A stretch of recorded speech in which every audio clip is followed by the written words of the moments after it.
So how tough can it be, or does it get to be mindful and present, especially when you're trying to sit down and journal some thoughts? Your mind is racing, and you're just trying to be present and mindful of what's going on around you and within you, but your brain just wants to take over. Do you find that? Yes. Especially if a person that's impatient and a person that's always moving around and can't sit still. Yeah, it's kind of a bit tough to be mindful about things. Yeah. They say, in general, but especially during a dark night of the soul, be present, be mindful. And it's like, do you know what's going on up here? It's almost impossible to do that. How am I going to do that?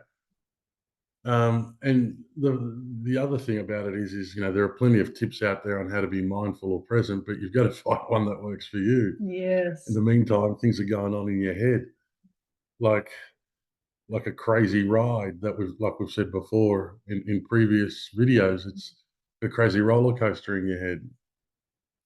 But Takes time because like I said, I'm a very fidgety person. I'm always moving around. So it took me a while to get that sense. And I'm kind of a loud person, I think, at times. So I did notice some like videos that I was watching on YouTube, or if it was like some quotes that I read that to quiet the mind, which is very challenging. So it doesn't take, it takes, for myself, it took a long time to do that. I think still to this day, to be honest, to quiet the mind. yeah, But I have my days. I have my days where I'm very quiet and I'm centered. But yeah, that's a very big challenge to be mindful and present. Mm. I agree. Mm.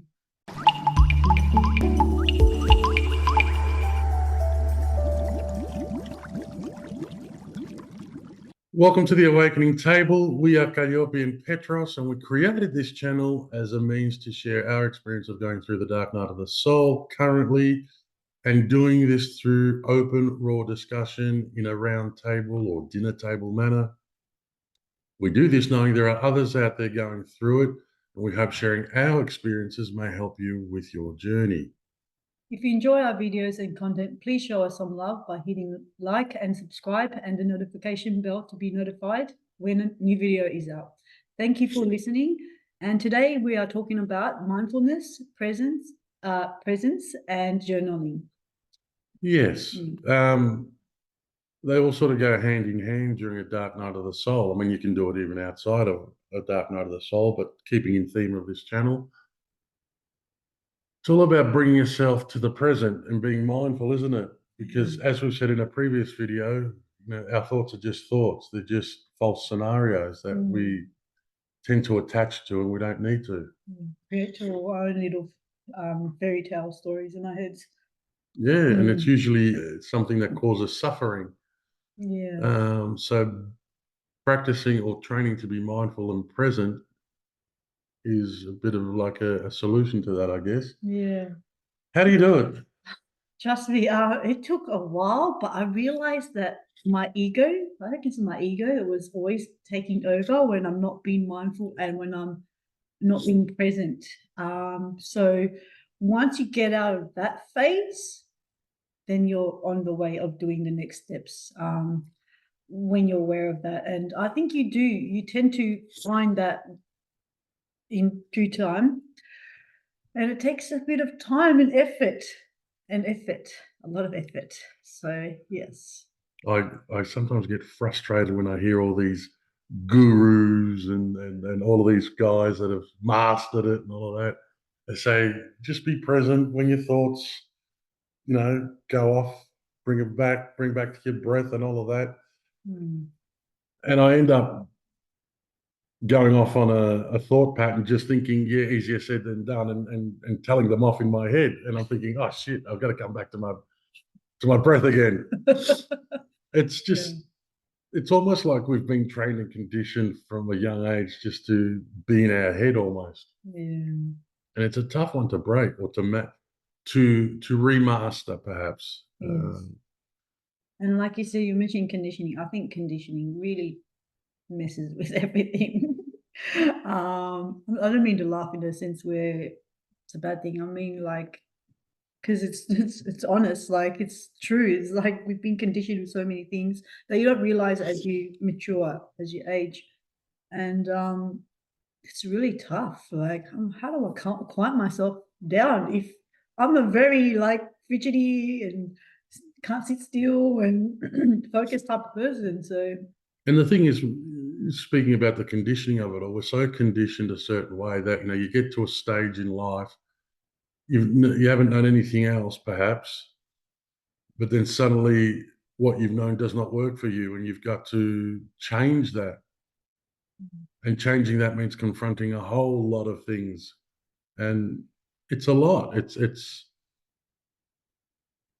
overwhelming. It's scary.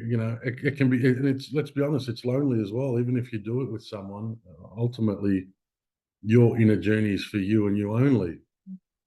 you know, it's interesting. Like, as like you get a little bit better at it, but it takes a while to master it. I haven't mastered it still to this day. Like, there's times where I have my quiet modes, and like, oh, you actually, when you have your mindfulness and you're quiet with yourself, and you're present with yourself, you tend to see things differently because you notice that things are happening. You notice that there's the synchronicities. You notice the pattern recognitions. You notice a lot of things, and you notice about yourself mostly.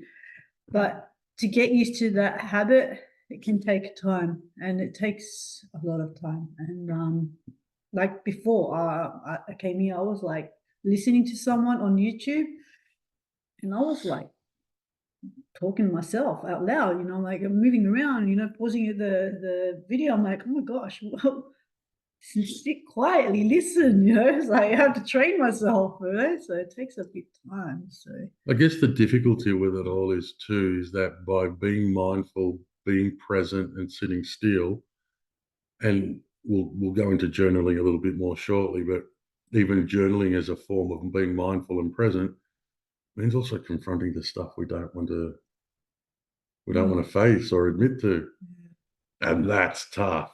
That is tough, but it's the way through, I guess. yeah, like I'm not the best at journaling. I think I'm getting a little bit better, but like I like to look at outside sources like, Pinterest. I find a lot of quotes from there, YouTube or Google, whatever.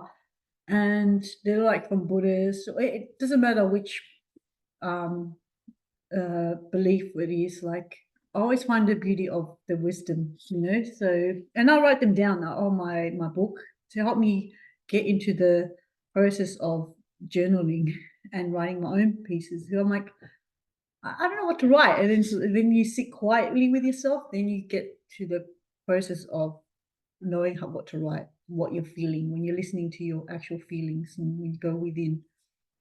And Yeah. I guess as you get better at it, the voices perhaps get a little bit quieter, but you also detach a little bit from the thoughts and look at what's behind them and start dealing with that. And again, this is where it's good to journal, write down your thoughts, even if it's just gibberish in the beginning, um, or if it's just questions or words, just write them down so they're not in your head, so you can keep your head as clear as possible for insight and information. But yeah, I think it's just the process of getting there that most people find the most difficult, because once you sort of get there, you've done it a little bit, you get a taste of how good it can be and the benefits. I guess that's where you sort of got to jump on it and keep that momentum going. Mm. I think I mentioned this in previous videos, like regarding journaling and changing habits and stuff like that. Like you might have tried to make a new change, but then it didn't work for a little while, yeah? Like you say it didn't work, and then you get back to your old habits. And then you try, and then you realize, oh, hang on, something did work when I did do that, when I made that effort. And then you try again, and you trust me, there's going to be a lot of trial and errors, and until you master it. And it doesn't happen overnight, but it does. It will happen. I don't really know if you remember that commercial. Yeah, so it does help. And I remember when I did do the changing my habits, I did the Lao Tzu 90 days, takes 90 days to change a habit. And I made some changes and that worked beautifully. And then I did, I think, more than 100 days. And then I went back again and it's like, oh no. But I remembered that there was a lot of differences when I did that change, when I made those changes. So it's like I saw the magic in it and it's like, all right, do it again, try your best. Even though if you've gone backwards, you got to build yourself up again. And yeah, and hopefully, hopefully you stick to it. So I haven't mastered it yet, just saying. But that's the thing. I guess it's learning to be consistent because ultimately, if you step back and look at what the dark night of the soul is, I guess one of the major components is about bringing yourself. It's about bringing you to the present to address certain things. Mm, You can only do that if you are mindful and present. Um, and again, journaling. We put this in the topic because journaling does two is sort of a double bonus, if you will, in that it's a great tool for being present and mindful or centering yourself. But it's also a great way to clear your head and put your thoughts down mm, and observe them rather than have them swirling in your head. mm, So, you know, during this time, do challenge yourself in a positive way. Don't be hard on yourself. It's going to take time and effort, but challenge yourself to sit with things and be present, be mindful, even if it's just starting with focusing on your breath. How many times have you heard that? mm, Or counting how many green things you see, or just bring yourself here and now rather than getting attached and caught up in your thoughts. And mm, just what happens for you. Maybe even journal that, just tracking your mindfulness outcomes mm, and noting what worked, what didn't work, and things like that.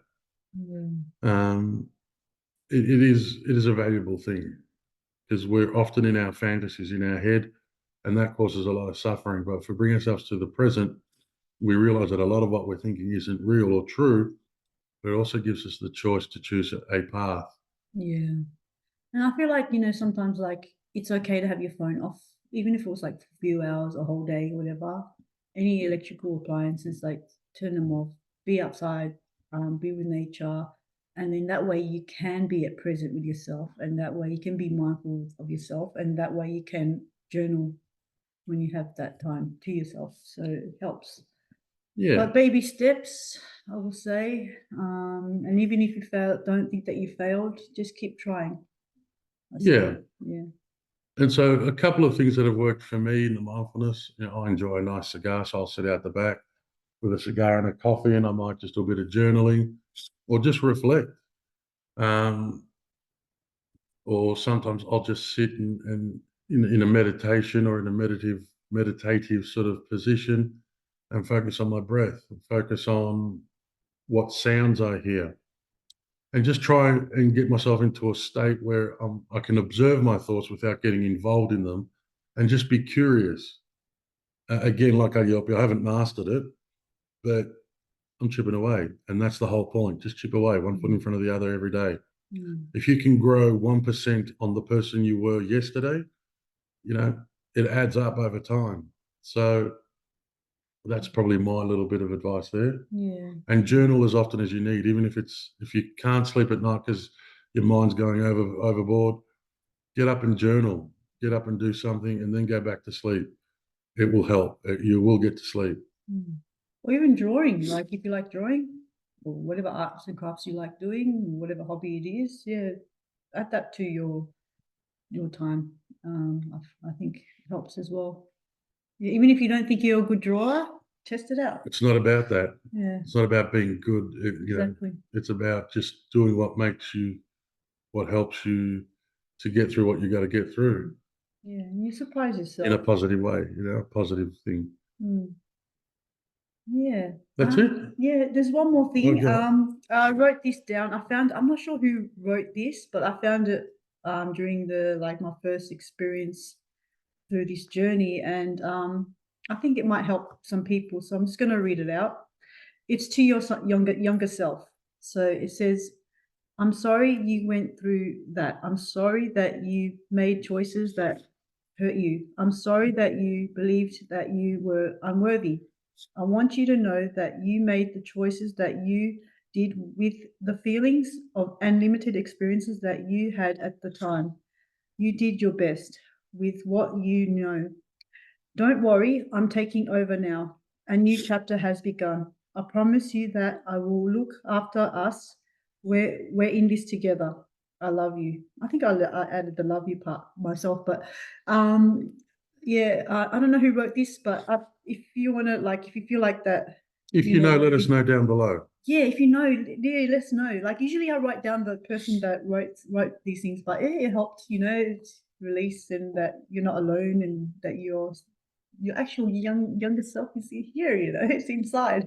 And if you've got an idea on how to be mindful and present, let us know below as well. Because someone watching this might be looking for things to try, and maybe what you've done and got to offer can work for them. So let us know down below, definitely. Yes, definitely. And don't forget to subscribe, like, and write a comment and share to your friends or anyone that you know who's going through this journey or experience. And I wanted to know a little bit more about the awakening table and the dark night of the soul. Because maybe something we say or offer will help them, or maybe spark a thought that leads them towards something that helps them. So why not? It doesn't cost anything. Yeah. Spread the love, as we say. Yeah. So thank you. Thank you so much for watching. We'll catch you on the next video, and of course, we wish you all the best and peace be with you. Thank you very, very much. and love to all. Bye.